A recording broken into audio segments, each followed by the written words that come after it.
जो सेमिनार है, आज के सेमिनार में हम चर्चा करेंगे सारा जो आध्यात्मिक जगत है, फिर भौतिक जगत है, क्यों भगवान ने बनाया, ये संसार में दुख क्यों है, वो संसार क्या है, हम इधर क्या कर रहे हैं, इधर हम क्यों आए, क्या गोल है।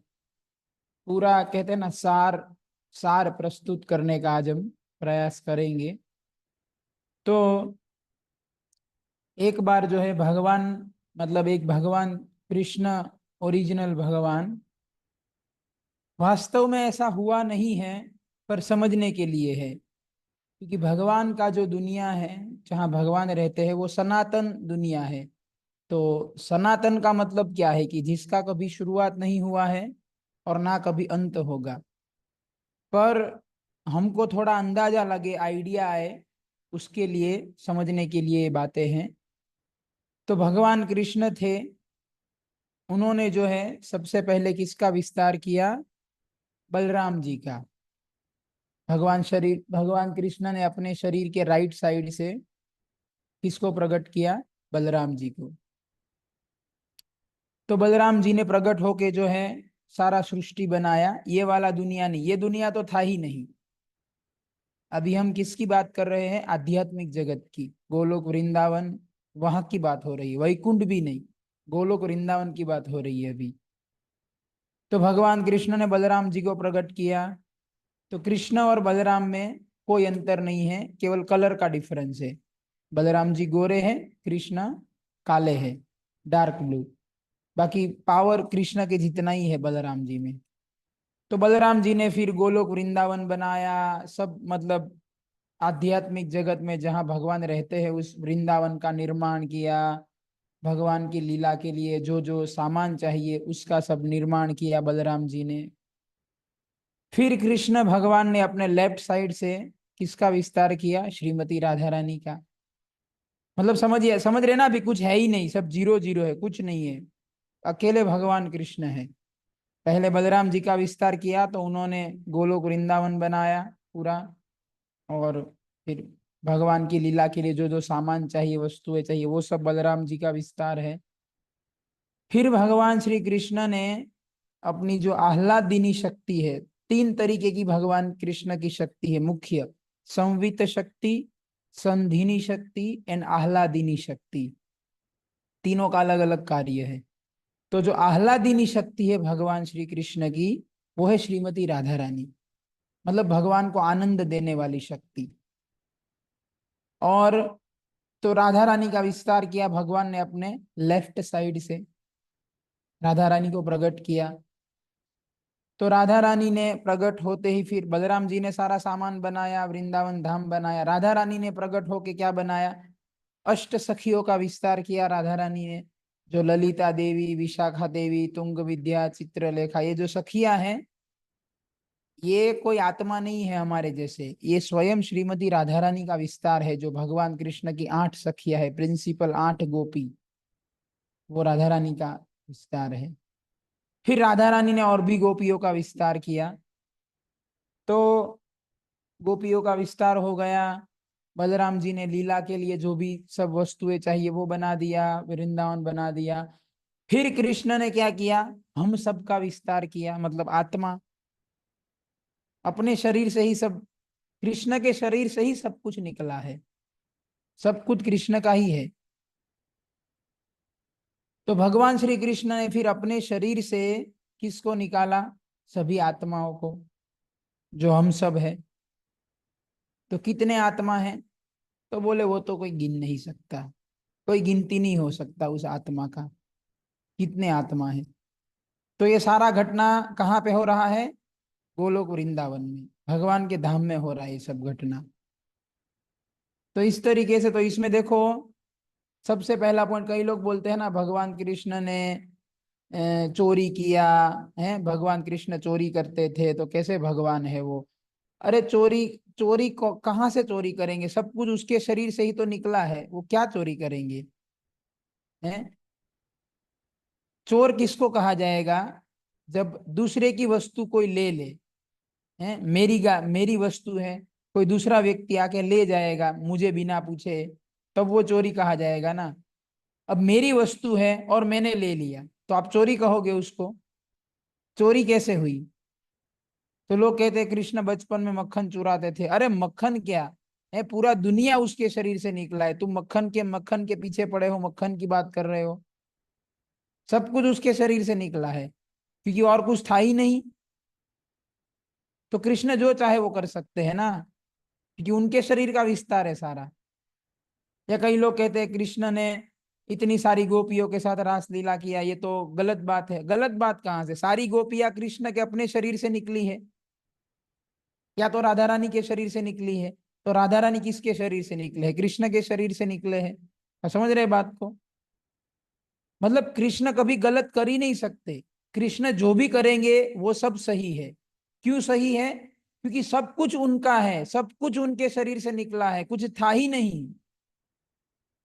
तो उन्होंने अपने शरीर से सबको निकाला है, जिसके साथ जो मन में आए करेंगे। रासलीला का इच्छा हुआ रासलीला करेंगे, मक्खन की चोरी का इच्छा हुआ मक्खन की चोरी करेंगे। जो इच्छा है करेंगे ना भाई। उनका मालिक, वो मालिक है सब चीजों के। जैसे मैंने गाड़ी खरीदा, मैंने पैसा देके गाड़ी खरीद के आया, तो मैं मालिक बना ना। तो मैं गाड़ी कहीं पे भी घुमाऊं, कादव कीचड़ में भी लेके गाड़ी को जा सकता हूं मैं। हाईवे पर भी जाऊंगा, तो शहर में भी जाऊंगा, गांव में भी जाऊंगा। अरे मेरा जहां इच्छा हो, मेरा जहां इच्छा हो वहां गाड़ी लेके जाऊंगा मैं, क्योंकि मेरा गाड़ी है। तो आप कौन होते हैं सवाल पूछने वाले कि भाई हाईवे पे क्यों गाड़ी चला रहे हो? अरे भाई कादव कीचड़ में क्यों गाड़ी चला रहे हो? अरे छोटे से गांव में तुम क्यों गाड़ी लेके गए? भाई मेरा गाड़ी है, मैंने पैसे दिए, मेरे को जो मन में आए मैं करूंगा। तुम होते कौन हो सवाल पूछने वाले? तो सब कुछ श्री कृष्ण ने अपने शरीर से निकाला है, अपने शरीर से प्रकट किया है। तो वो जो चाहे वो कर सकते हैं। हम होते कौन है सवाल पूछने वाले हैं? और हाँ, ऐसा नहीं कि हम सवाल नहीं पूछ सकते। अगर हमें कुछ समझ में ना आए, भगवान का कोई लीला या कोई चीज, तो हम पूछ सकते हैं, सवाल पूछ सकते हैं। भगवान भी गीता में बोले हैं, पर विनम्रता पूर्वक, कि हाँ भाई भगवान ने मक्खन चोरी करने का लीला क्यों किया, हमको समझ में नहीं आ रहा है, कृपा करके थोड़ा समझा दीजिए। विनम्रता पूर्वक हम पूछ सकते हैं। पर लोग तो चैलेंज करते हैं कि अरे कृष्ण ने चोरी किया तो हम भी करेंगे। अरे तो कृष्ण ने अपने शरीर से निकाला फिर चोरी किया, तुम अपने शरीर से निकालो फिर चोरी करो, जाओ, फिर हम भी तुमको नहीं पूछेंगे सवाल। तो लोग अपने आप को कृष्ण के साथ कंपेयर करने लगते हैं। कृष्ण ने रासलीला किया था तो हम भी करेंगे। हाँ, तो कृष्ण ने अपने शरीर से गोपियों को निकाला फिर उनके साथ रासलीला किया, तुम भी अपने शरीर से गोपियों को निकालो फिर करो रासलीला। कोई सवाल नहीं पूछेगा तुमको। तो इसीलिए भगवान श्री कृष्ण की जो जो लीलाएं हैं उसके ऊपर सवाल नहीं उठाए जा सकते। क्लियर हो गया क्यों नहीं उठाए जा सकते? क्योंकि सब कुछ उसका है, जो मन में आएंगे वो करेंगे। और अगर हमको कुछ समझ में नहीं आता है तो हम सवाल पूछ सकते हैं विनम्रता पूर्वक, चैलेंजिंग वे में नहीं। कृष्ण ने ऐसे कैसे किया, कृष्ण ने वो क्यों किया, कृष्ण ने किया तो हम भी करेंगे, ये सवाल पूछने का कोई लॉजिक नहीं बनता है। तो इस तरीके से भगवान ने बलराम जी का विस्तार किया, फिर बलराम जी ने सब बनाया, फिर राधा रानी का विस्तार किया, राधा रानी ने सब बनाया, तो सब सामान मतलब सब तैयार हो गया। अभी श्री कृष्ण ने और अपना विस्तार किया, तो हम सब आत्माओं को प्रकट किया। तो आत्मा कितने हैं? तो बोले वो तो अनलिमिटेड, आप आपका पूरा मैथमेटिक खत्म हो जाएगा, फिर भी आत्मा की गिनती खत्म नहीं होगी, उतने सारे आत्मा हैं। उतने सारे आत्मा को प्रकट किया। क्यों प्रकट किया? अलग अलग लीला करने के लिए। भगवान को गैये चराने जाना है तो गायों का विस्तार किया, फिर भगवान को खेलना है तो अपने सब सखाओं का विस्तार किया। सब कृष्ण के शरीर से निकला है सब कुछ। तो इस तरीके से भगवान ने सबका विस्तार किया। सब कहते हैं ना, सब मटेरियल रेडी हो गया। फिर भगवान अलग अलग लीलाएं करने लगे वहां पे गोलोक वृंदावन में। और भगवान ने वैकुंठ का भी विस्तार किया, फिर वैकुंठ जगत बनाया। ब्रह्म ज्योति में ये सब वैकुंठ जगत रहता है पूरा। तो केवल आध्यात्मिक जगत ही था, ये भौतिक ब्रह्मांड नहीं था। उस समय की बात हो रही है। केवल आध्यात्मिक जगत था, गोलोक वृंदावन था। फिर भगवान ने अयोध्या बनाया। अयोध्या ये भारत वाला अयोध्या नहीं, वही वाला आध्यात्मिक जगत में जो अयोध्या है। फिर वहां पे कृष्ण राम बन गए, राम बन के रहने लगे। तो राधा रानी जो है सीता देवी बन गए, बलराम जी जो है वो लक्ष्मण जी बन गए। इस तरीके से लीलाएं सब भगवान कर रहे थे अयोध्या में, मथुरा में, गोकुल वृंदावन में, फिर द्वारका का निर्माण किया भगवान ने, जगन्नाथपुरी का निर्माण किया, वैकुंठ जगत का निर्माण किया। इस तरीके से अलग अलग जगह पे भगवान अलग अलग लीलाएं कर रहे थे। हम भी उसमें से कहीं पे थे। हम में से कोई वैकुंठ में थे, हम में से कोई अयोध्या में थे, कोई द्वारका में थे, कोई मथुरा में, कोई जगन्नाथपुरी में, कोई गोलोक वृंदावन में। हम में से हर एक आत्मा वहीं पे थे, हम लोग उसी आध्यात्मिक जगत में थे, क्योंकि ये दुनिया तो था ही नहीं, ये ब्रह्मांड तो था ही नहीं। तो इस तरीके से भगवान की सुखमय लीलाएं चल रही थी और हम भी उस लीला में एक हिस्सा था, हमारा भी एक रोल था उस भगवान की लीला में। तो भगवान ने जो है हम सबको क्या दिया है? फ्री विल दिया है। फ्री विल समझते हैं? स्वतंत्र इच्छा, थोड़ा सा माइन्यूट। क्योंकि भगवान चाहते हैं कि हम उनके शरीर से निकले हैं, हम उनके शरीर के अंश हैं, तो हम भगवान से प्रेम करें और भगवान भी हमसे प्रेम करे। बस यही एक ही काम करना है। भगवान हमसे प्रेम करेंगे, हमें भगवान से प्रेम करना है। बस इससे दोनों आनंद में रहेंगे। भगवान तो वैसे आनंद में ही है, पर हम भी ऐसे आनंद में रहेंगे भगवान की सेवा करके। तो ये चल रहा था सब। भगवान हमसे बहुत प्रेम करते हैं और हम भी भगवान से बहुत प्रेम करते थे, और इस तरीके से जीवन चल रहा था भगवान के साथ। पर क्योंकि भगवान ने हम सबको फ्री विल दिया है, स्वतंत्र इच्छा, थोड़ा सा एकदम छोटा वाला, कि हम सब जो चाहे वो कर सकते हैं। चाहे वो कर सकते हैं का मतलब है छोटी सी मात्रा में, लिटिल बिट फ्री विल। क्योंकि फ्री विल के बिना प्रेम नहीं हो सकता, स्वतंत्र इच्छा के बिना। अगर भगवान ने हमको अपने शरीर से प्रकट किया, फिर हमको कोई इच्छा नहीं दिया, स्वतंत्र इच्छा, तो हम रोबोट हो जाएंगे ना फिर। जैसे पत्थर होता है, पत्थर को आप एक जगह से उठा के दूसरे जगह रखोगे, वो थोड़ी कुछ बोलेगा। पत्थर से प्रेम हो सकता है क्या? नहीं हो सकता। क्यों? क्योंकि उसमें कोई स्वतंत्र इच्छा नहीं है पत्थर के अंदर। तो अगर भगवान ने भी हमें स्वतंत्र इच्छा नहीं दिया होता, तो भगवान और हमारे बीच बीच प्रेम का आदान प्रदान नहीं हो पाता। भगवान बोलते उठ जाओ तो हम उठ जाते, भगवान बोले बैठ जाओ तो हम बैठ जाते, भगवान बोले गोल गोल घूमो तो हम गोल गोल घूमते। तो रोबोट हो गया ना वो तो हम रोबोट बन जाते, फिर तो सारे आत्मा रोबोट बन जाते, रोबोट जैसे। इसलिए भगवान ने हम सबको क्या दिया? स्वतंत्रता दिया, थोड़ा सा, ताकि हम निर्णय कर सके अपने हिसाब से। और प्रेम करने के लिए स्वतंत्रता जरूरी है। तो जब मैं प्रेम शब्द बोलता हूं, तो हमें इस दुनिया का प्रेम नहीं समझना चाहिए, जो लड़का और लड़की के बीच में होता है, या पति पत्नी के बीच में होता है, या माता पिता और पुत्र के बीच में होता है। वो प्रेम नहीं समझना चाहिए। हमारे और भगवान के बीच में जो प्रेम है, वो अलग दुनिया का प्रेम है, उसको हम नहीं समझ सकते, समझ ही नहीं सकते। कोई बोले प्रभु जी थोड़ा थोड़ा तो कैसे, मतलब नहीं समझ सकते, बात खत्म हो गया। वो पवित्र प्रेम है, वो शुद्ध प्रेम है, आध्यात्मिक प्रेम है। और इस जगत में हमारा जो अनुभव है, वो सब मटीरियल प्रेम है। तो हम नहीं समझ सकते वो क्या प्रेम है वो, पर है हमारे और भगवान के बीच में। तो ऐसे जीवन चल रहा था। फिर क्योंकि भगवान ने हमें स्वतंत्र इच्छा दिया है, तो हमने वहां पर भगवान के धाम में ऐसा इच्छा प्रकट किया। ध्यान से सुनिएगा, वरना कंफ्यूजन हो जाएगा, गड़बड़ हो जाएगा। तो हमने ऐसा इच्छा प्रकट किया कि यार यहाँ पर तो सब लोग केवल कृष्ण की ही पूजा कर रहे हैं, सब लोग भगवान के पीछे पागल है, हर कोई भगवान की सेवा कर रहा है। तो यार मेरा भी अपना भी कुछ होना चाहिए, मतलब है, हमको भी थोड़ा प्रधानमंत्री बनना है, हमारा भी कोई सेवा करे, हमारा भी नाम हो। ऐसा हमको इच्छा हुआ। कोई बोला ऐसे कैसे इच्छा हुआ? हो सकता है ना भाई, स्वतंत्रता दिया हुआ है भगवान ने, तो स्वतंत्रता दिया है तो कुछ भी इच्छा प्रकट हो सकता है। इसी को तो स्वतंत्रता बोलेंगे ना, वरना तो रोबोट हो गए फिर आप। तो हमने ऐसा इच्छा प्रकट किया कि भगवान, भगवान आपका सेवा तो ठीक है, हर कोई आपका सेवा का, हमारा भी थोड़ा इच्छा है आपके जैसा बनने का। मतलब आपसे स्वतंत्र होके हमको भी भोग करना है, जैसे भगवान भोग करते हैं सारा, तो बोले हमको भी थोड़ा भोग करना है। तो पहले तो भगवान हमको समझाए कि देखो बेटा, ये ठीक नहीं है तुम्हारे लिए। भगवान बोले मुझे कोई प्रॉब्लम नहीं है, मैं तो तुम्हें, तुमको भोग भोगना है तो मैं तो दे दूंगा, पर तुम मेरे से दूर जाओगे तो तुम्हारी हालत खराब हो जाएगी। भगवान ने समझाया हमको ऐसा कि मेरे से दूर मत जाओ, मुझे छोड़ के मत जाओ। क्यों? क्योंकि तुमको उसी के लिए बनाया गया है, मेरे साथ रहने के लिए बनाया गया है तुमको।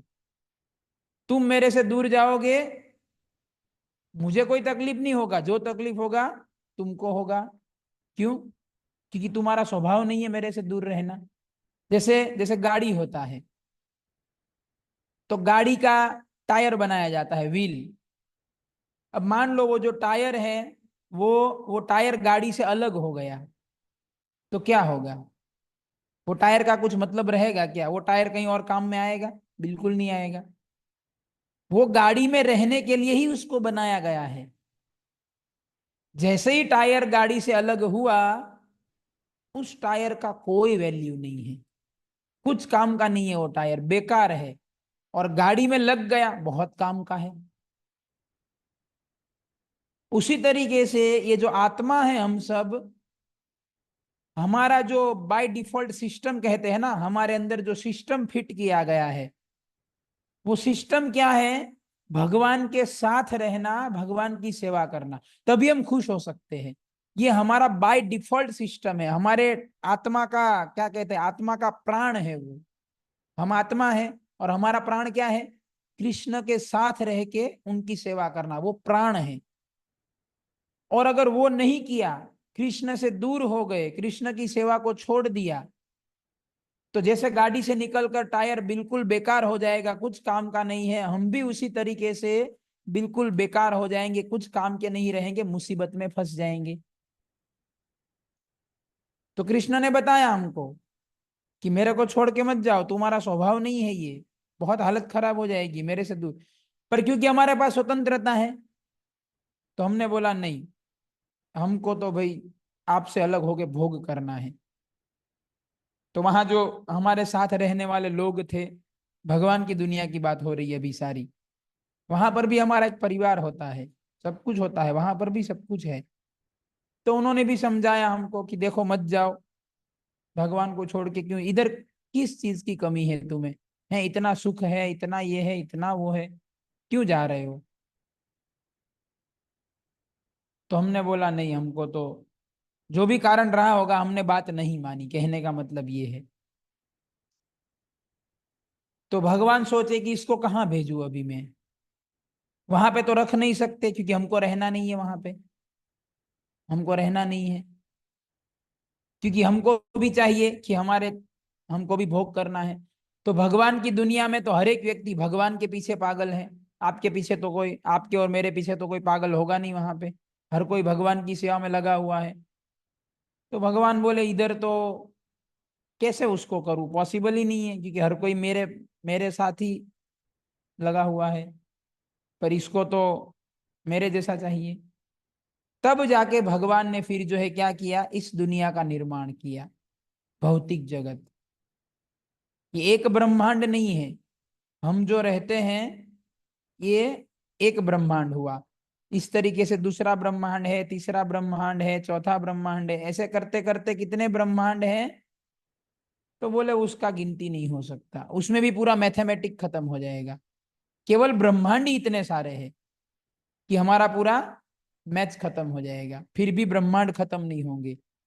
और एक ब्रह्मांड के अंदर इतने सारे आत्मा होते हैं कि उसमें भी आपका मैथ्स खत्म हो जाएगा। मतलब कहने का तात्पर्य ये है कि भगवान की सृष्टि में सब कुछ क्या है, अनलिमिटेड है। कोई चीज का कोई लिमिट ही नहीं है। तो भगवान ने फिर ये भौतिक दुनिया का निर्माण किया, और जो जो आत्मा ऐसे भगवान से अलग रहना चाहते थे उन सबको यहां भेजा, सबको। और जिसकी जो जो इच्छाएं थी, उसके हिसाब से भगवान उसको सुविधा देने लगे। तो भगवान ने हम सबको इस दुनिया में भेजा, ये दुनिया बना दिया। आप देखो, समंदर बनाए, नदियां बनाए, पहाड़ बनाए, जंगल बनाए, इतने सुंदर सुंदर स्वादिष्ट काजू बादाम अखरोट हैं, एप्पल बनाना, मतलब सुंदर सुंदर अच्छी अच्छी खाने की चीजें बनाई, सब कुछ भगवान ने ही बनाया है, हमने तो नहीं बनाया ना ये सब। तो सुंदर तरीके से ये दुनिया, मतलब ये दुनिया भी भगवान ने बहुत सुंदर बनाया था।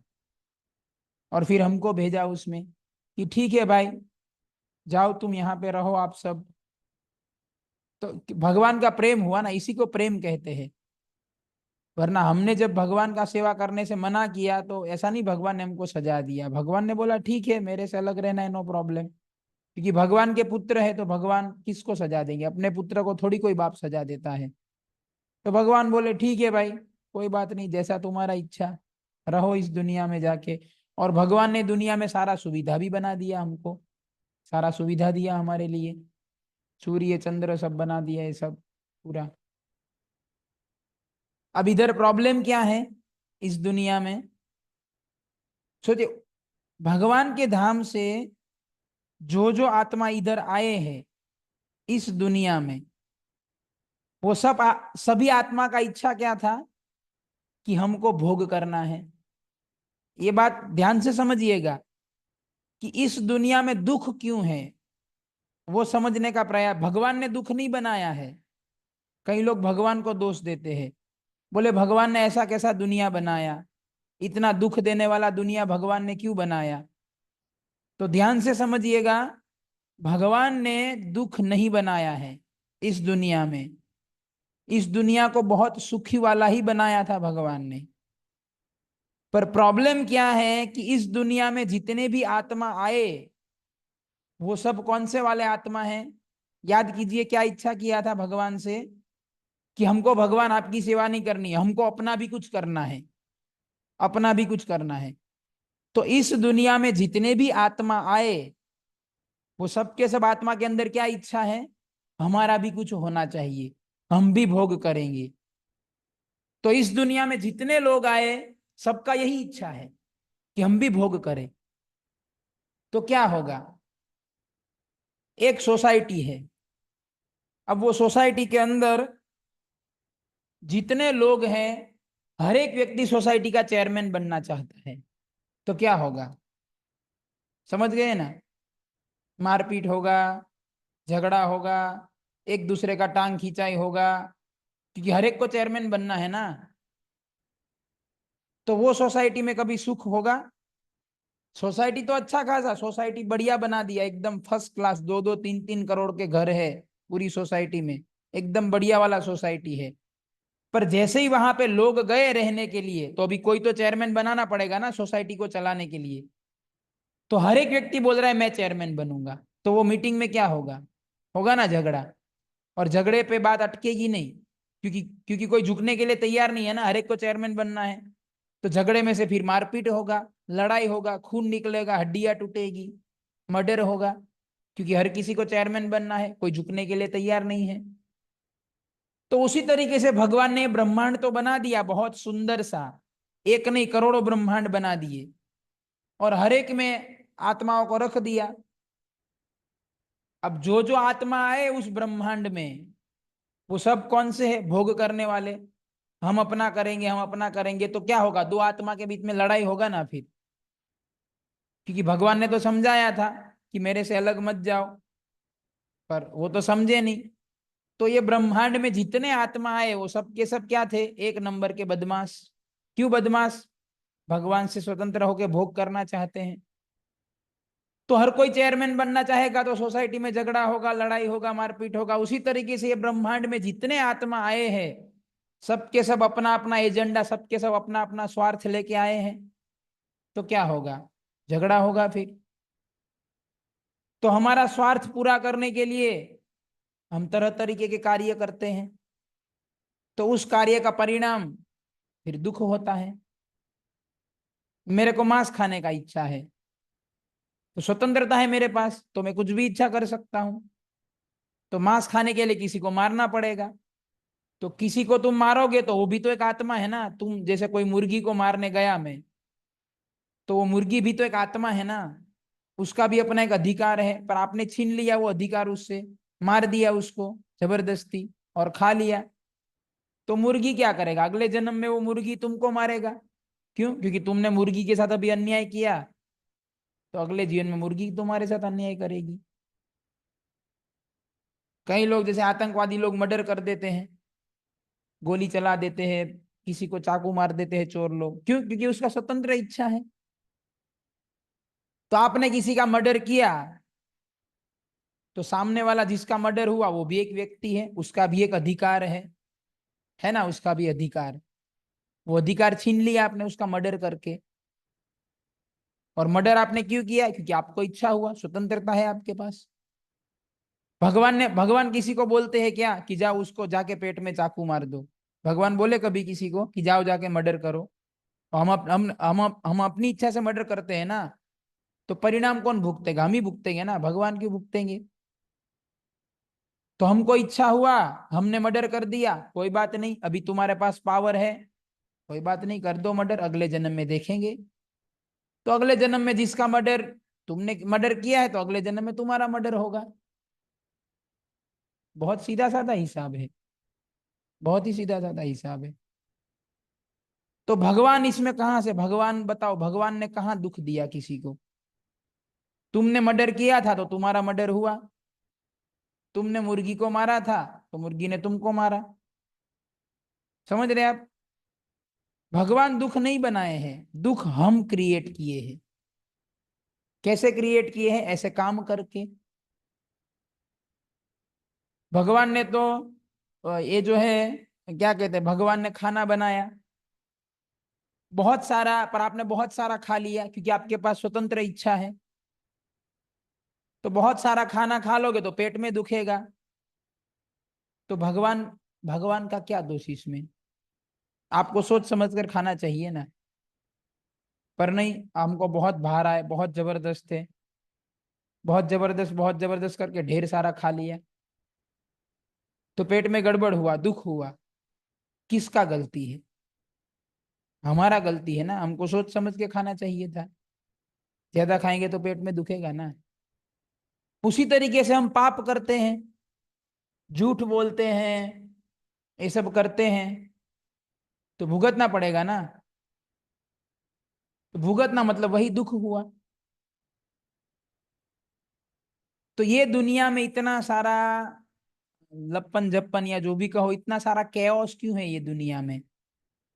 क्योंकि हर एक व्यक्ति स्वार्थी है। हर एक आत्मा, इस दुनिया में रहने वाला, ब्रह्मा जी से शुरू करके छोटे से बैक्टीरिया तक, जितने भी आत्मा हैं, ये सारे के सारे आत्मा क्या है? स्वार्थी है। सबसे पहले ब्रह्मा जी, वहां से शुरू करके सबसे छोटा बैक्टीरिया, सब आ गए, कोई बीच में बाकी नहीं बचा। सारे देवी देवता भी आ गए, सब आ गए, सबके सब स्वार्थी है। कोई बोला आप ऐसा कैसा कह सकते हो? ये ब्रह्मांड में आए हैं, इसका मतलब ही है कि तुम स्वार्थी हो। क्योंकि जो स्वार्थी नहीं है वो यहां आएगा ही नहीं। जैसे आप जेल में जाओगे, तो जेल के अंदर व्यक्ति है, इसका मतलब है कि वो बदमाश है। क्योंकि बदमाश नहीं होता तो जेल में क्यों है? फिर तो आराम से घूम रहा होता ना बाहर खुले में।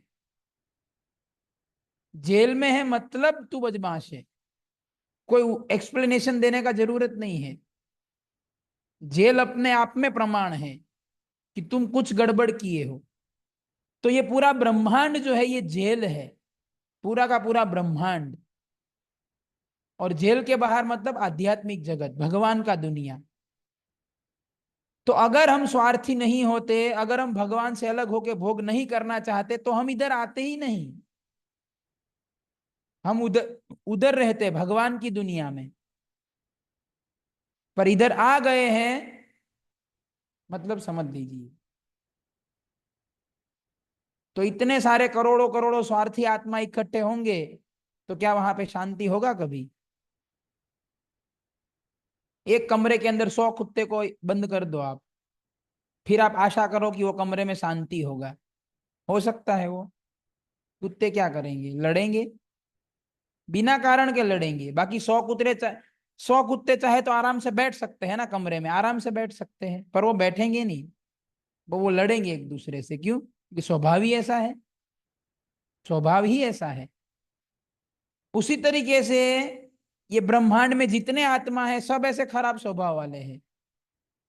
तो पृथ्वी की बात छोड़ो, ये पूरे ब्रह्मांड में कभी शांति नहीं हो सकता, कभी नहीं हो सकता, संभव ही नहीं है। क्योंकि सब खराब स्वभाव वाले आत्मा ही यहाँ पे इकट्ठा हुए हैं, अच्छे स्वभाव वाले सब वहां रहते हैं उस दुनिया में। पर हमने, क्योंकि हमने जिद किया था, हमने हठ पकड़ लिया था कि नहीं भगवान हमें आपके साथ नहीं रहना, तो इसलिए भगवान ने बना दिया दुनिया ये। तो ये दुनिया बनाया वो भगवान, ये दुनिया बनाना भगवान का मजबूरी है।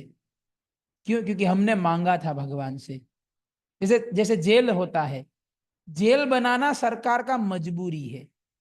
कोई सरकार नहीं चाहती जेल बने, सरकार चाहते हैं बगीचे बने, सुंदर सुंदर उद्यान, झरने, सरकार यही चाहती है ना, ऐसे अच्छी अच्छी घूमने की जगह बने।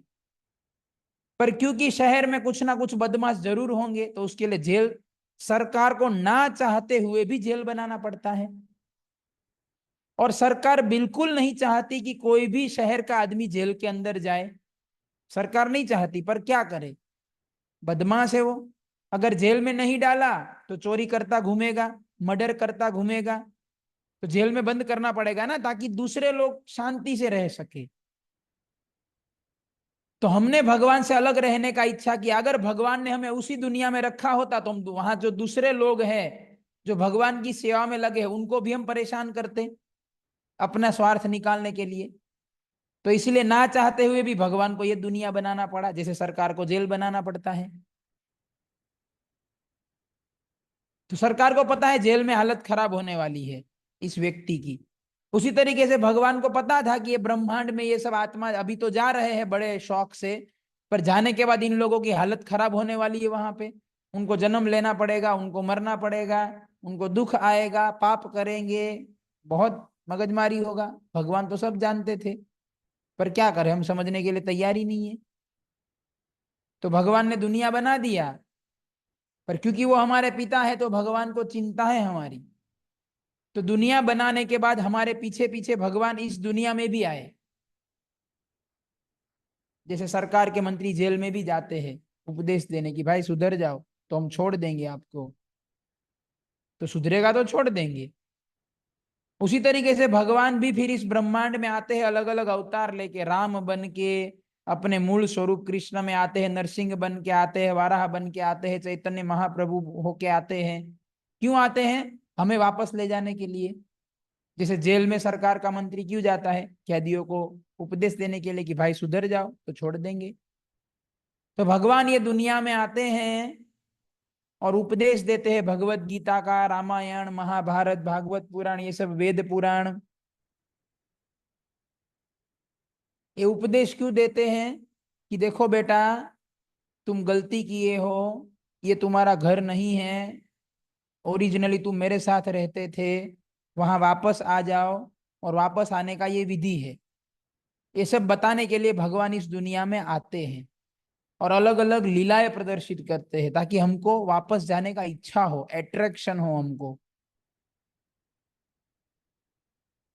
तो जो लोग बुद्धिमान होते हैं वो समझ जाते हैं, भगवत भगवत गीता की बात मान लेते हैं कि बात सही है, हमने गलती किया है और हम अभी दुख में हैं, ये दुनिया हमारा घर नहीं है, हमें वापस जाना चाहिए।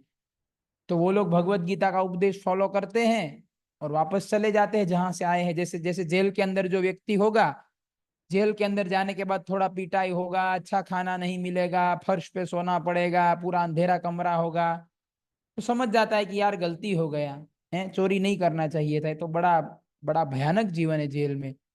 तो फिर वो जेल के अंदर रह के अपना अच्छा आचरण प्रदर्शित करता है पुलिस वालों के सामने, सुधर जाता है।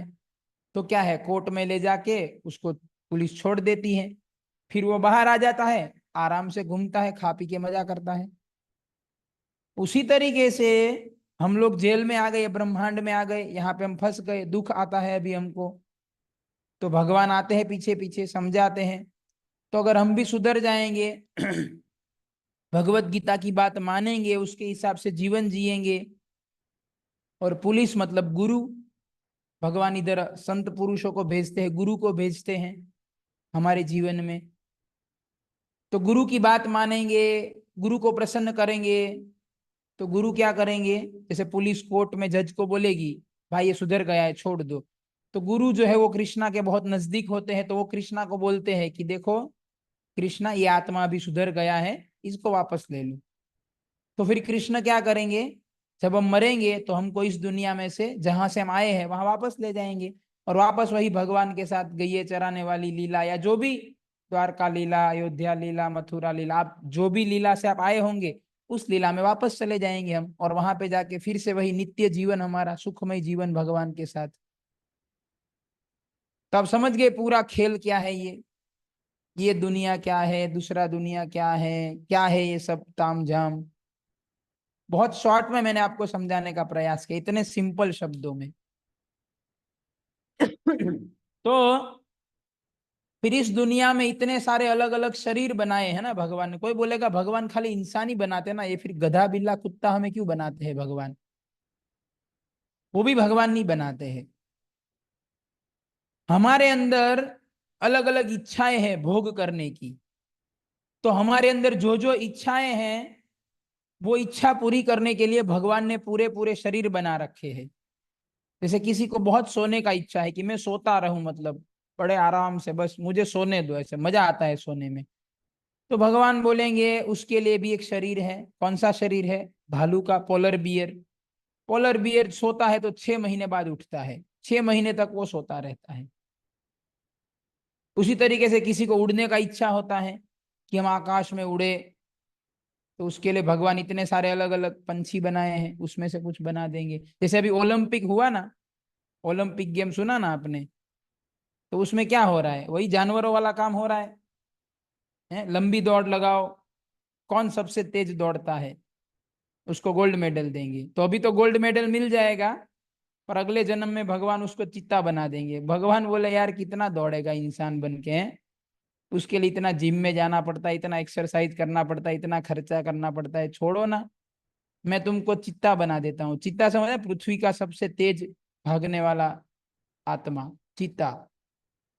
तो भगवान अगले जन्म में चीता बना देंगे। या ओलंपिक में क्या होता है, तैरने वाला कंपटीशन होता है, कौन सबसे ज्यादा तैरेगा। भगवान बोले इसमें कितना तैरोगे तुम, मछली बना देता हूँ, तैरते रहो पूरा जीवन। तो ये बुरा लगेगा कई लोगों को सुनने में, क्योंकि ओलंपिक को लोग बहुत बड़ी बात समझते हैं, पर उसमें काम जानवरों वाले होते हैं। तैरना है, वजन उठाना, वजन कोई इंसान का काम है वजन उठाना, है तीरंदाजी करना, जेवेलिन थ्रो करना। आप देखो ओलंपिक की सारी गेम देख लो, आप सारी की सारी गेम है, ये कोई इंसानों के काम है, सबके सब जानवरों के काम है। ये करने के लिए इंसान नहीं बनाया है भगवान ने। तो हमारे अंदर जो जो इच्छाएं है ना, ये सब वो हर एक इच्छा के लिए एक शरीर है। तो टोटल कितने शरीर है, 84 लाख योनियां है टोटल, 84 लाख प्रकार की। इससे पता चलता है कि मोटा मोटा 84 लाख प्रकार की इच्छाएं होती है हमारे अंदर। हर एक इच्छा के लिए एक शरीर, हर एक इच्छा के लिए एक शरीर। तो जैसा इच्छा वैसा शरीर दिया जाएगा। तो इंसान का शरीर जब हमें भगवान देते हैं, वो शरीर भगवान हमें कोई इच्छा की पूर्ति करने के लिए नहीं देते हैं। इंसान हमें भगवान बनाते हैं, मौका देते हैं वापस जाने का, जहां से हम आए हैं, भगवान की दुनिया में, जहां रहने के लिए हम लोग बने हैं भगवान के साथ। तो इंसान के शरीर में हम ऐसे कार्य कर सकते हैं कि हम भगवान के पास वापस जा सकते हैं। और भगवान के पास वापस जाने के लिए क्या करना पड़ता है, भक्ति करना पड़ता है। तो भक्ति कर केवल इंसान के शरीर में ही हो सकता है। कुत्ता भक्ति नहीं कर सकता, बिल्ला भक्ति नहीं कर सकता, हाथी शेर ये सब भक्ति नहीं कर सकते। आप किसी आप किसी हाथी के सामने जाके बोलोगे उसको भगवत गीता सुनाओ, क्या हाथी को कुछ समझ में आएगा? आप कितना भी ट्राई कर लो, कुछ समझ में नहीं आए। हाथी समझना चाहे तो भी नहीं समझ पाएगा, क्योंकि उसका शरीर ऐसा है, वो समझ नहीं पाएगा। वो कहते हैं ना, भैंस के आगे बीन बजाओ भैंस करे भगुराई। या गुजराती में कहावत है, भैंसनी आगळ भागवत।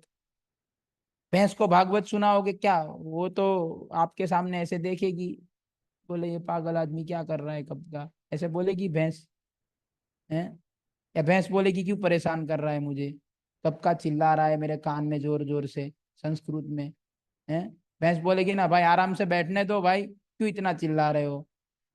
और आप बोलोगे भाई मैं तो भागवत सुना रहा हूँ भैंस, तुम भक्ति करो भगवान के धाम जाओ, भैंस बोलेगी भाई क्यों परेशान कर रहे हो, बैठने दो आराम से। समझ रहे। भैंस नहीं समझ सकती भागवतम, पर इंसान समझ सकता है। आप इंसान को भागवत बोलोगे, कुछ बोलोगे तो इंसान सोचेगा हाँ बात तो सही है भाई। तो इंसान का शरीर जो है वो केवल एक कार्य करने के लिए बनाया गया है, केवल एक ही कार्य। वो कार्य कौन सा है? भक्ति। भक्ति करने के लिए इंसान का शरीर। और बाकी जो जो हमारी वासनाएं हैं, जो जो हमारे इच्छाएं पूर्ति करने हैं, उसके लिए बाकी के 80 लाख शरीर है। 84 लाख में से 4 लाख इंसान के शरीर है। तो बाकी के 80 लाख जो है वो सारी इच्छा वहां पे जाए। जलजा नवलक्षाणि स्थावरा लक्ष विंशति कृमयो रुद्र संख्य क्या पशव त्रिलक्षाणि है। एंड देन मानवाः चतुर्लक्षाणि, पद्म पुराण का श्लोक है। क्या? जलजा नवलक्षाणि, जल में रहने वाले कितने तरीके के शरीर है? 9 लाख। गिनते जाइएगा। जलजा नवलक्षाणि स्थावरा लक्ष विंशति। स्थावर मतलब पेड़, स्थावर मतलब स्थिर रहते हैं, जो नीम का पेड़ हो गया, बबूल का पेड़ हो गया, आम का पेड़ हो गया। लक्ष विंशति, विंशति 20 लाख। लक्ष मतलब लाख, विंशति मतलब 20। स्थावरा लक्ष विंशति। पशव त्रिलक्षाणी, पशव मतलब जिसके 4 पैर होते हैं, गधा हो गया, बैल हो गया, ये सब 4 पैर वाले, भैंसा हो गया। त्रिलक्षाणी, लक्षाणी मतलब लाख, त्रि मतलब 30। 30 लाख तरीके के पशु हैं। 30 लाख तरीके के पशु, 20 लाख तरीके के पेड़, 9 लाख तरीके के, वो कितना हो गया? 59। फिर ये जो पंछी है उड़ने वाले, वो 11 लाख है। कृमि क्रूमयो रुद्र संख्य का, रुद्र मतलब 11 रुद्र होते हैं। तो कृमि मतलब ये बिच्छू हो गया, सांप हो गया, कीड़ा हो गया, ये सब रुद्र 11 लाख। तो कितने? 70 लाख हो गए। और 10 लाख ये जो पंछी होते हैं उड़ने वाले, कबूतर, कोयल, ये सब 10 लाख। कितने हो गए? 80 लाख हो गए। तो ये जो 80 लाख शरीर है वो सब अलग अलग तरीके की इच्छाएं पूरी करने के लिए है। एंड मानव चतुर्लक्षाणी, 4 लाख तरीके के इंसान है। मतलब चाइनीज अलग दिखते हैं, यूरोपियन अलग दिखते हैं, अफ्रीकन अलग दिखते हैं, लंगड़ा अलग दिखता है, अंधा अलग दिखता है। तो ऐसे 4 लाख वैरायटी वाले इंसान हैं।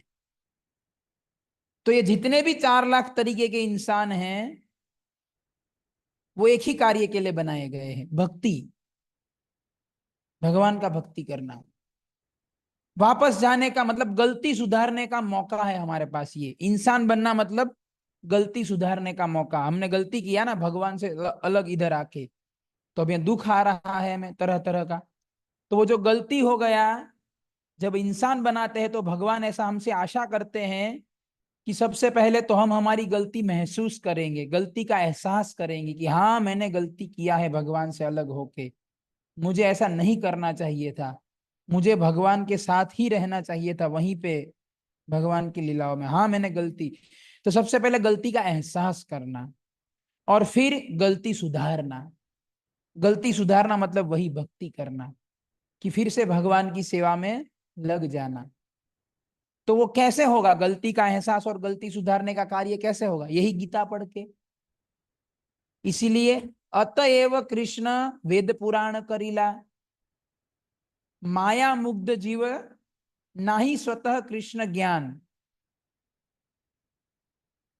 कि माया के द्वारा जो बंधा हुआ जीव है, ना ही स्वतः कृष्ण ज्ञान, उसको अपने आप कृष्ण के बारे में पता नहीं चलेगा। अतएव कृष्ण वेद पुराण करीला, इसीलिए कृष्ण ने ये सारे वेद और पुराणों की रचना की, ताकि हम उसको पढ़े, उसको सुने और पता करें धर्म क्या है, भगवान क्या है, कैसे जाना है भगवान के पास। तो इंसान बनने का this is the only reason, only objective. पर दुख की बात क्या है कि इंसान बनने के बाद हम क्या कार्य करते हैं, यही सब जो ओलंपिक में भी हो रहा है, जानवरों वाला काम। वो करने के लिए ऑलरेडी जानवर बना रखे हैं भगवान ने, वजन उठाने के लिए, तैरने के लिए, रेस लगाने के लिए ऑलरेडी जानवर है। इंसान को वो सब नहीं करना है,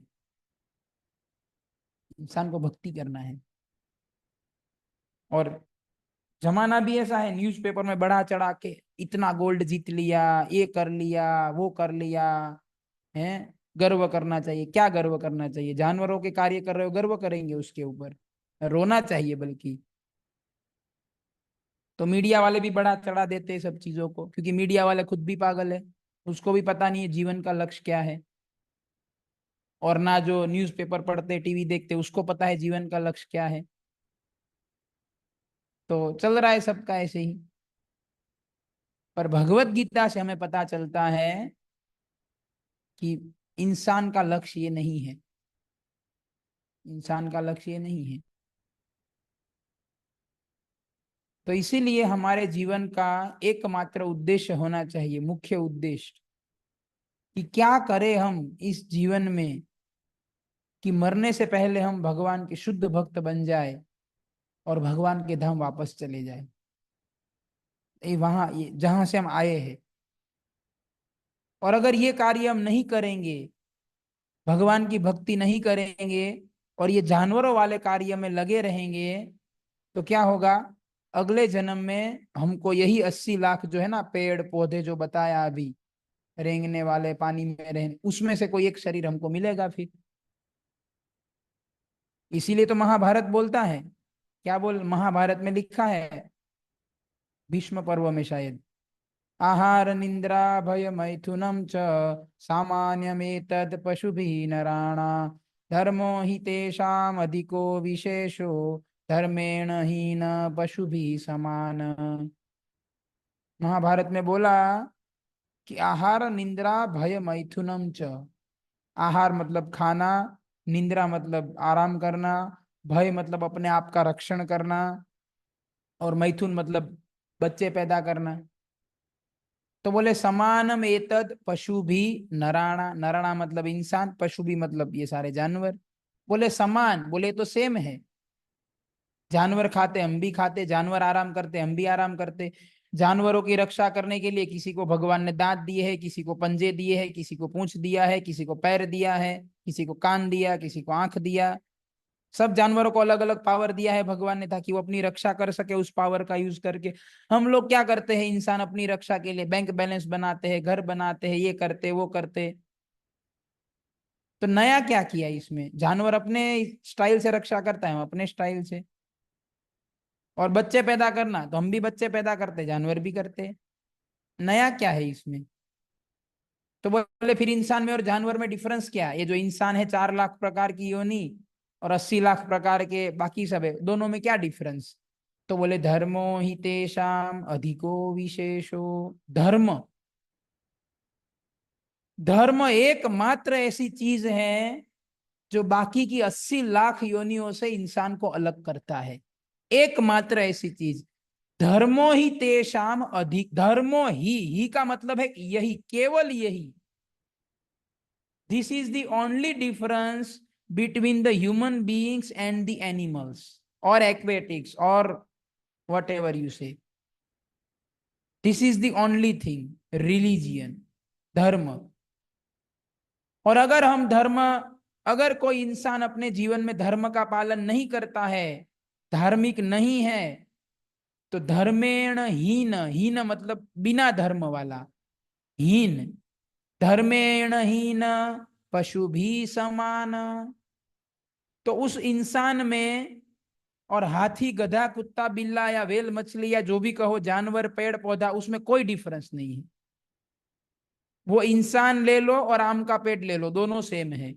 वो इंसान ले लो या गधा ले लो, दोनों सेम है। वो इंसान ले लो और शेर ले लो, दोनों सेम है, अगर धर्म नहीं है उसके जीवन में तो जैसे अभी मैंने बोला कि भाई दुनिया में ज्यादातर लोग पागल है, तो कई लोगों को बुरा लगा होगा, तो देखो महाभारत के श्लोक के हिसाब से आप अंदाजा लगा लो भी खुद, आप सब बुद्धिमान है।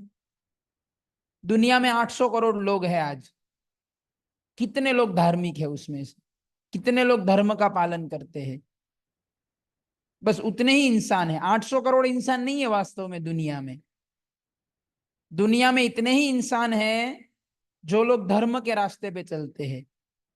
बाकी सब के सब जानवर है, केवल इंसान के शरीर में है वो, केवल इंसान के शरीर में है, बाकी है जानवर।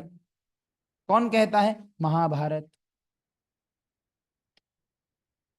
तो इसीलिए इंसान बनाया है भगवान ने, तो इंसानों वाला कार्य करना चाहिए। आप ध्यान से देखेंगे ना, तो भगवान ने जिसको जो बनाया ना वही कार्य कर रहा है हर एक व्यक्ति। आम का पेड़ बनाया भगवान ने, तो देखो वो आम दे रहा है। केले का पेड़ बनाया, वो केला दे रहा है। भगवान ने शेर को बनाया मांस खाने के लिए, देखो शेर केवल मांस खाएगा, कभी आपका घास गेहूं चावल खाने नहीं आएगा शेर, क्योंकि उसको भगवान ने मांस खाने के लिए, वो मांस ही खाएगा। भगवान ने मछली को बनाया पानी में रहने के लिए, वो पानी में ही रहेगी, कभी आपके जमीन पे अधिकार जमाने नहीं आएगी। कोई भी योनि ले लो आप, भगवान ने जिसको जो कार्य करने के लिए बनाया है वही कार्य वो कर रहा है। केवल इंसान ही एक ऐसा व्यक्ति है, उसको भगवान ने जो कार्य करने के लिए बनाया वो नहीं कर रहा है, वो छोड़ के बाकी सब कर रहा है वो। इंसान को भगवान ने बनाया भक्ति करने के लिए। मन मना भव मद भक्तो मदयाजी नमस्कुरु। भगवान बोले अर्जुन को कि मैंने क्यों बनाया है अर्जुन तुमको? तो इंसान को बनाया भक्ति करने के लिए, पर वो भक्ति का कार्य छोड़ के बाकी सारे कार्य इंसान करता है।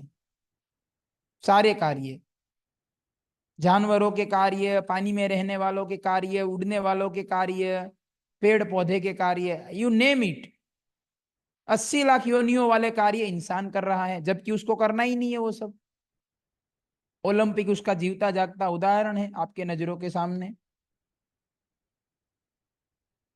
तो इंसान अपने आप को बड़ा स्मार्ट समझता है, तो स्मार्ट कहाँ हुआ? तो मूर्खता हुआ ना, जो कार्य दिया वही नहीं हो रहा है,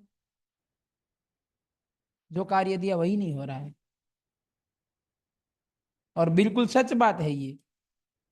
अब देखो कोरोना आया था अभी इतने थोड़े समय पहले, 3 महीना लॉकडाउन चला था ऑलमोस्ट। तो ध्यान से अगर आपने देखा होगा ये 3 महीने में, अब देखो लोगों ने बाहर कचरा फेंकना भी बंद कर दिया था, क्योंकि इन्फेक्शन वगैरह वायरस फैलने की वजह से सब कुछ रिस्ट्रिक्टेड था। तो शहरों में जो कुत्ते घूमते हैं, गायें घूमती है, वो तो वो जो कूड़ा कचरा फेंका जाता है उसी में से खाना ढूंढ के खाते हैं। तो 3 महीना तो लोग कचरा भी नहीं फेंक रहे थे, या जो फेंक रहे थे म्यूनिसिपालिटी वाले तुरंत उठा रहे थे ताकि वायरस ज्यादा ना फैल जाए। फिर भी आपने सुना वो 3 महीने में किसी कुत्ते, कोई कुत्ता डिप्रेशन में चला गया हो, कोई कुत्ता भूखमरे का शिकार हो गया हो, कोई कुत्ते ने, कोई गाय ने सुसाइड कर लिया हो क्योंकि खाना नहीं मिल रहा है? सारे के सारे जानवर एकदम शांत थे, जबकि बहुत बड़ा समस्या हो गया था उनके लिए भी। फिर भी प्राणी जगत में कोई हलचल नहीं मचा था। और इंसान के पास इतना दिमाग है, फिर भी इंसान परेशान था, इतना दिमाग होने के बावजूद भी। इंसान को 2 रोटी खाने के लिए, अपना पेट भरने के लिए 20 साल पढ़ाई करना पड़ता है, और हाथी 100 किलो हर रोज फ्री में खाता है। और हम अपने आप को बुद्धिमान समझते हैं कि इंसान ने बहुत प्रगति किया। क्या प्रगति किया तुमने? हैं? शादी करने के लिए कितना मगजमारी इंसान को, हैं कितनी व्यवस्था करनी पड़ती है बच्चे पैदा करने के लिए। और जानवर ऐसे ही बच्चे पैदा करते हैं, और उसके बच्चे भी सुखी रहते हैं, आराम से घूमते हैं। और बच्चे पैदा करने के बाद बच्चा को बड़े करने करने माता पिता का दम निकल जाता है, उसका पढ़ाई का खर्चा, उसका हेल्थ का खर्चा, ये देखो वो देखो। और बड़ा होके बच्चा बदमाश बन गया तो वो तो अलग ही कहानी है पूरा। और जानवर आप देखो, जानवर भी अपने बच्चों को पालते हैं, उसके लिए उसको नौकरी नहीं करना पड़ता है, स्ट्रेस नहीं लेना पड़ता है, डिप्रेशन में नहीं आते हैं वो। जानवरों के बच्चे बदमाश नहीं होते हैं। कुत्ते का बच्चा कुत्ते का काम ही करेगा, शेर का बच्चा शेर का काम ही करेगा।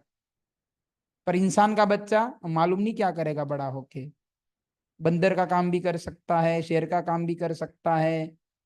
कुछ मालूम नहीं इंसान का बच्चा क्या करेगा, बल्कि जानवरों के बच्चे वही काम करेंगे जो उनके पिताजी करते थे। फिर भी इंसान अपने आप को बुद्धिमान समझता है। जानवरों की दुनिया का अभ्यास करेंगे तो पता चल जाएगा, सबसे खराब हालत किसी की है तो वो इंसान है, जबकि सबसे ज्यादा दिमाग है उसके पास। सबसे ज्यादा दिमाग है उसके पास। आप देखो पृथ्वी का क्या हाल कर रखा है।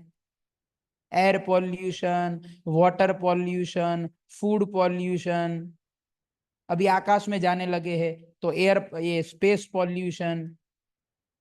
इंसान जहां जहां हाथ डालता है वहां से केवल पॉल्यूशन ही निकलता है। देख लीजिए पूरा इतिहास पिछले 500 सालों का।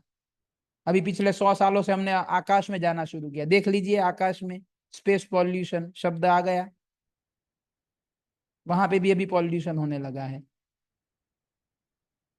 और हम क्या सोचते हैं, इंसान ने बहुत प्रगति किया। कितना प्रगति किया इंसान ने कि 50 साल पहले पानी फ्री में मिलता था, अभी 20 रुपए का बोतल खरीदना पड़ता है पानी पीने के लिए। यही इंसान का प्रगति है। 100 150 साल पहले दूध फ्री में मिलता था, आज 80 रुपए दे के खरीदना पड़ता है, फिर भी केमिकल मिलते हैं व्हाइट कलर के। वो इंसान का प्रगति है। 100 साल के लिए एकदम स्वच्छ हवा था सांस लेने के लिए, है। अभी अहमदाबाद दिल्ली जैसे शहरों में आप सांस नहीं ले सकते, और बोलते हमने प्रगति की है। पानी पीने के लिए घर में फिल्टर लगाना पड़ता है। 50 साल पहले व्यक्ति कहीं से भी उठा के पानी पी लेता था, और अभी कहीं से उठा के पी के देखो दूसरे दिन अस्पताल में मिलोगे, इतना गंदा हो चुका है पानी। और गर्व से क्या कहते हैं, बोले नया खोज किया हमने, क्या, 7 स्टेज वाटर प्योरिफिकेशन। बोले हमारे घर में तो 7 स्टेज में प्योरीफाई कर ऐसा आरओ लगाया हमने तो भाई। गर्व से कहते हैं। गर्व है कि मूर्खता है ये, कि पानी का हालत इतना खराब कर दिया कि तुमको 7 स्टेज में डालना पड़ता है उसको, तब तो जाके तुम पी सकते हो उसको। और कहते हैं हमने प्रगति की है। ये प्रगति है इंसान का। सबसे ज्यादा दिमाग पर सबसे ज्यादा प्रॉब्लम इंसान की दुनिया में। बाकी कोई भी ले लो, पेड़ों की दुनिया ले लो, जानवरों की दुनिया ले लो, समंदर के अंदर रहने वालों की दुनिया ले लो, कोई प्रॉब्लम नहीं है वहां पे, सब लोग आराम से जी रहे हैं। अकेला इंसान ही परेशान है। इसका कारण क्या है, इसके ऊपर हम कभी सोचेंगे नहीं। इसलिए इंसान इतना परेशान हो रहा है क्योंकि उसको जिसके लिए बनाया है ना वो कार्य वो नहीं कर रहा है, इसलिए वो परेशान है। जैसे आपने गाड़ी बना दिया, तो गाड़ी रोड पे चलने के लिए है, तो रोड पे चलाओगे तो गाड़ी बढ़िया चलेगा, 150 की स्पीड तक भी चला जाएगा, 200 की स्पीड भी जाएगा, वो एकदम फर्स्ट क्लास चलेगा वो गाड़ी, क्योंकि जहां पे चलने के लिए बनाया वही कार्य हो रहा है। पर उस गाड़ी को लेके आप खेत में चलाओगे तो क्या होगा, खेत के अंदर घुसते ही गाड़ी फंस जाएगा। क्यों ऐसा हुआ, क्योंकि गाड़ी वहां चलाने के लिए नहीं बनाया है, आप गलत जगह चला रहे हो उसको, इसलिए प्रॉब्लम आएगा ही आएगा। तो इंसान का शरीर जो है ना वो भक्ति करने के लिए बनाया है, और भक्ति को छोड़ के हम दूसरे कार्य कर रहे हैं, इसीलिए इंसान के जीवन में इतने प्रॉब्लम है। कोई भी देश ले लो आप, अमेरिका ले लो, जापान ले लो, चाइना ले लो, पूरा वेस्टर्न वर्ल्ड ले लो, एशिया ले लो, हर जगह का इंसान परेशान है। क्यों, क्योंकि वो गाड़ी रोड पे है, वो चला रहा है कादव में, कीचड़ में। तो इंसान को भगवान ने बोला बेटा भक्ति करो, इसके लिए बना रहा हूं इंसान, और वो छोड़ के हम दूसरे कार्यों में लगे हुए हैं। इसीलिए इंसान परेशान है। और जानवर लोग क्यों परेशान नहीं है, क्योंकि जो कार्य के लिए बनाया वही कर रहे हैं वो। शेर को भगवान ने बनाया मांस खाने के लिए, देखो मांस खा रहा है वो आराम से पकड़ पकड़ के। अब शेर जो है वो सोचेगा कल से मैं चावल खाऊंगा, तो क्या हालत होगा शेर का, प्रॉब्लम होगा ना शेर को। फिर शेर को डिप्रेशन आएगा, फिर शेर को स्ट्रेस भी आएगा, फिर शेर को सुसाइड भी करना पड़ेगा। क्यों? क्योंकि उसने गलत रास्ता पकड़ लिया ना, गेहूं चावल खाने वाला रास्ता पकड़ा, जिसके लिए उसको बनाया नहीं है। तो इंसान का ये हाल हुआ है अभी, कार्य हम छोड़ दिए हैं जिसके लिए हमको बनाया। और आप ट्राई करो, आप देखो, भारत तो संतों का भूमि है, इतने सारे भक्त हुए हैं। आप देखो, जिन जिन लोगों ने भक्ति का मार्ग पकड़ा है, उनके प्रॉब्लम सॉल्व हो गए हैं जीवन में। क्यों? क्योंकि जो कार्य के लिए बनाया था वो कार्य करने लगे, प्रॉब्लम सॉल्व। आपका गाड़ी खेत में फंस गया था, खेत में से बाहर निकालो, रोड पे चलाने लगो, बढ़िया चलेगा। तो अभी हम सबका हालत वही है कि हम दूसरे दूसरे कार्य कर रहे, इसलिए फंस गए हैं, दुखी है जीवन में। वहां से निकाल के अपने आप को भक्ति में लगा देंगे, सुखी हो जाएंगे। तो जब तक जिएंगे तब तक सुखी रहेंगे, और मरने के बाद भगवान के पास चले जाएंगे। दोनों हाथ में लड्डू, रहेंगे तब तक यहाँ सुख से रहेंगे, और जब भी मरना होगा बेफिक्र होके मर जाइए। क्यों? क्योंकि अभी दूसरा जन्म नहीं लेना है, जहां से आए हैं वहां वापस जा रहे हैं। हम में से कोई अयोध्या से आया है, कोई द्वारका से आया है, कोई मथुरा, कोई गोकुल से, कोई वृंदावन से, अलग अलग भगवान की लीला से हम आए हैं। तो जो जहां से आया है वहां वापस लौट जाएगा, और वहां लौट के क्या करेगा? भगवान के साथ आनंद वाला जीवन जिएंगे, हमेशा हमेशा के लिए। तो क्यों हमारे जीवन में दुख आता है, उसका कारण ये है, मुख्य कारण। तो अभी कलयुग में क्या करना है? कलयुग के लिए तो महाप्रभु आए हैं, गोलोकेर प्रेम धन हरि नाम संकीर्तन।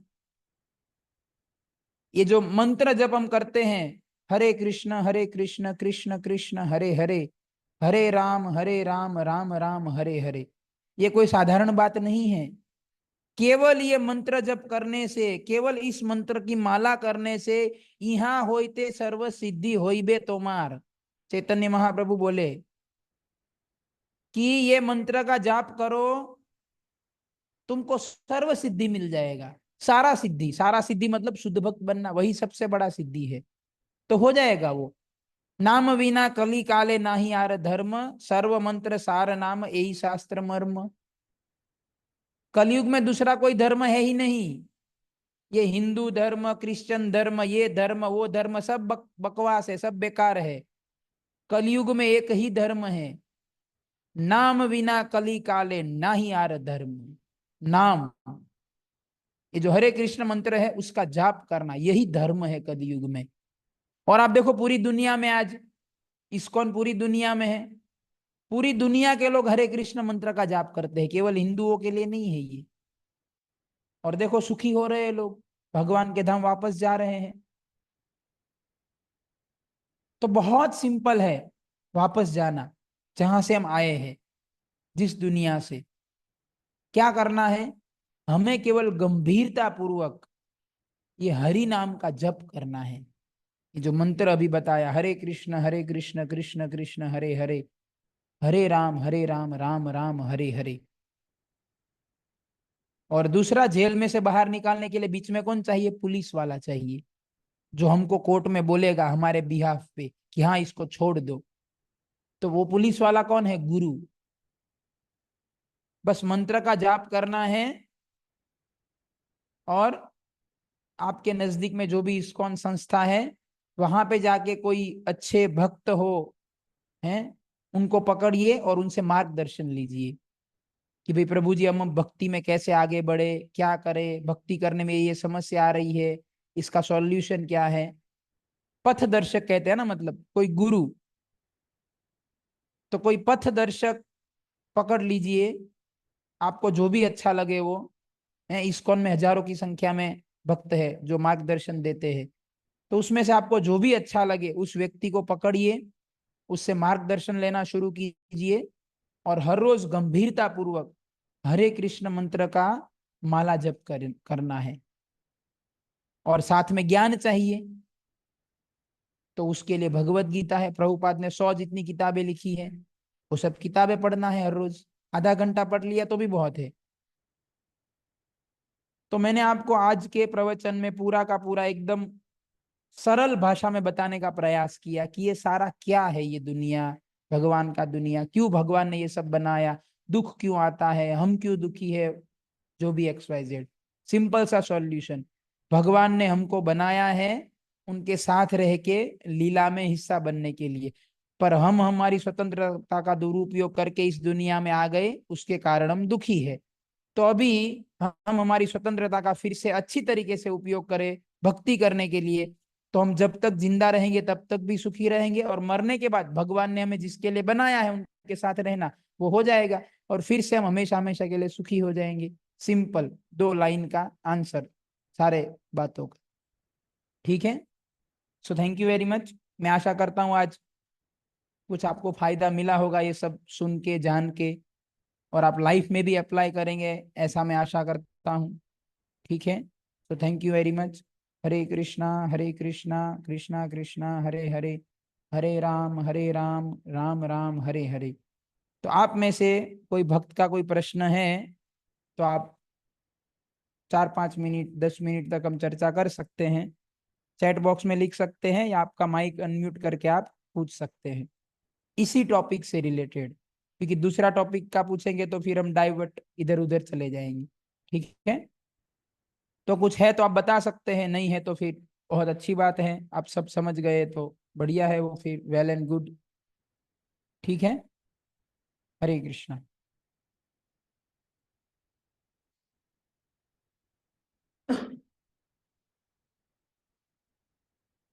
ठीक है, तो किसी का कोई प्रश्न नहीं है तो मैं मीटिंग को एंड कर रहा हूँ। अच्छा, एक सवाल कोई टाइप कर रहे हैं प्रभु जी। हरे हाँ, कृष्ण प्रभु आप जी। हरे कृष्ण प्रभु जी। टाइप कर रहे हैं, उनको थोड़ा टाइम लगेगा, तब तक कुछ हरे है तो आप कृष्ण बता प्रभु सकते, जी। या चैट आप माइक भी अनम्यूट करके बोल सकते हैं। प्रभु जी, मेरा आवाज आ रहा है आपको? हरे कृष्ण प्रभु जी।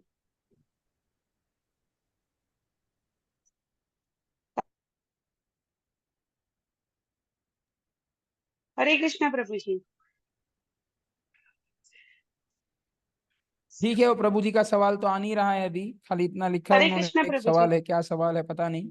तो हम मीटिंग को एंड करते हैं यहीं पे, और अगले गुरुवार को जो है अभी हम एक और टॉपिक लेंगे, तीसरा अध्याय बाद में शुरू करेंगे। अभी कर्म का सिद्धांत, उसके ऊपर एक टॉपिक सेशन होगा, उसमें हम ये चर्चा करेंगे कि जैसे हम देखते हैं कि आजकल जैसे अभी अभी रेप का बहुत चल रहा है, बहुत ज्यादा बढ़ गया है रेप की घटनाएं। तो हमें ऐसा लगता है कि यार कोई बेचारी कोई स्त्री के ऊपर रेप हो गया, उसका क्या दोष है, वो तो बेचारी जा रही थी या पढ़ाई कर रही थी, कुछ भी कर रही थी वॉट एवर, और किसी बदमाश लोगों ने जाके उसका रेप कर दिया, फिर मर्डर भी कर दिया, तो वो बेचारी के साथ अन्याय हुआ, गलत हुआ, ये तो नहीं होना चाहिए था।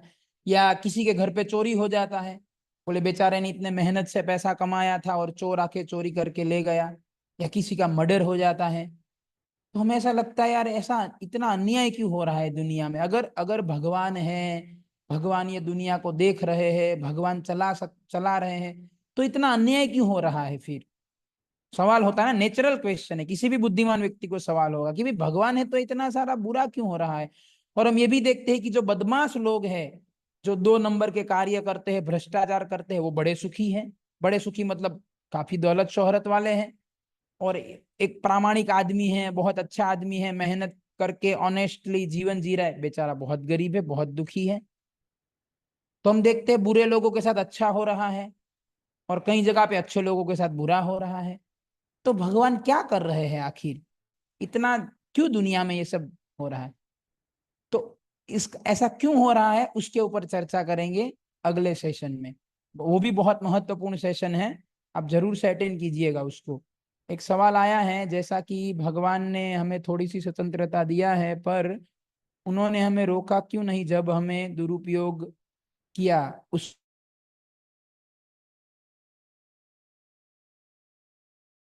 तो मुझे लगता है शायद आप थोड़ा लेट ज्वाइन किए होंगे। ये पॉइंट हमने बिल्कुल शुरू शुरू में चर्चा कर दिया था कि भगवान ने हमें स्वतंत्रता दिया है, जब हम दुरुपयोग किए तो क्यों नहीं रोका। रोका था भगवान ने, जब हमने बोला कि भगवान हमें आपके साथ नहीं रहना है, हमें भी अलग करना है भोग। तो सबसे पहले भगवान ने हमको समझाया था कि बेटा मत जाओ, मुझे छोड़ के जाओगे तुम्हारी हालत खराब हो जाएगी। तुम्हें बहुत दुख आएगा, ऐसा भगवान ने भी रोका था। और हम जहाँ रहते थे तो वहां पर हमारा भी एक परिवार वगैरह होता है, वहां भगवान की उन लोगों ने भी समझाया था, मतलब हमारे आसपास वाले ने, कि मत जाओ। पर क्योंकि हमारे पास स्वतंत्रता है ना, स्वतंत्रता का मतलब क्या है कि आपके का साथ कोई जबरदस्ती नहीं कर सकता। जबरदस्ती किया मतलब आप स्वतंत्र नहीं हो। तो भगवान ने हमें समझाया, वहां पे दूसरे लोगों ने समझाया, पर क्योंकि हमारे पास स्वतंत्रता है तो हम माने नहीं उनकी बात, क्योंकि मानना नहीं मानना तो हमारे ऊपर है ना, स्वतंत्र है अल्टीमेटली हम।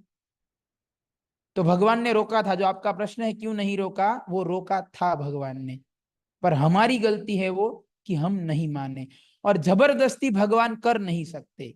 फिर ये प्रश्न आता है ना कि भगवान ने जबरदस्ती हमें क्यों नहीं रोका, फिर तो रोबोट हो गए, फिर स्वतंत्रता का कोई मतलब ही नहीं बनता अगर जबरदस्ती कर दिया तो इसलिए भगवान का ये स्वभाव है कि भगवान कभी जबरदस्ती नहीं करते। केवल देखो भगवत गीता इसका जीता जागता नमूना है। पूरा भगवत गीता सुना दिया, सुनाने के बाद 18वें अध्याय में अर्जुन को क्या बोला, यथेच्छी तथा कुरु, कि देखो अर्जुन मैंने पूरा गीता बता दिया, तुम्हारे सारे सवालों का जवाब दे दिया, मेरे हिसाब से तुम्हें लड़ना चाहिए, मेरा इच्छा है कि तुम लड़ाई करो, पर फिर भी अर्जुन तुम्हें लड़ना है तो लड़ो, नहीं लड़ना है कोई बात नहीं। पूरा गीता सुनाने के बाद भगवान ने जबरदस्ती नहीं किया अर्जुन से कि देखो अब तो लड़ना ही पड़ेगा तुम्हें, देखो मैंने मैंने साबित कर दिया ना, मैंने सब समझा दिया तुमको, अब तुम्हें लड़ना ही पड़ेगा।